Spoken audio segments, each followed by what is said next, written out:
Hello guys, myself Rizia Sultana. Welcome to my channel Safrin Gani. আজকে আমি বানাবো পোস্ত বাটা ও সর্ষে বাটা দিয়ে তেলাপিয়া মাছ। তো চলুন দেখা যাক এই মাছটা কিভাবে বানানো যায়।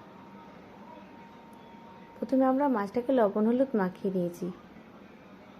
এরপর ফ্রাই প্যানে তেল দিয়ে সেটাকে ভালোভাবে ভেজে নিচ্ছি।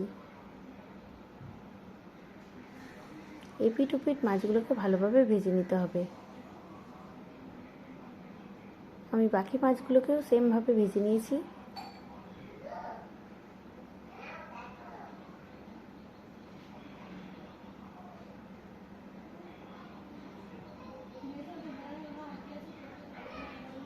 মাছ ভাজা হয়ে গেলে কড়াইয়ে সর্ষের তেল দিতে হবে।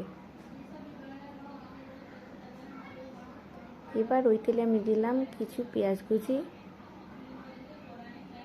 পেঁয়াজটা হালকাভাবে ভেজে নিতে হবে। এরপর ওদের দিচ্ছি আমি চিনি সামান্য পরিমাণে, আদা রসুন পেঁয়াজের পেস্ট,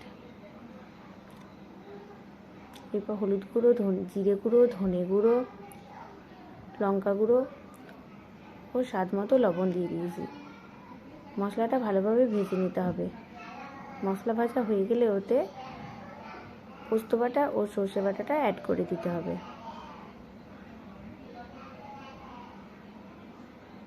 ভালোভাবে মশলাটা কষে নিতে হবে।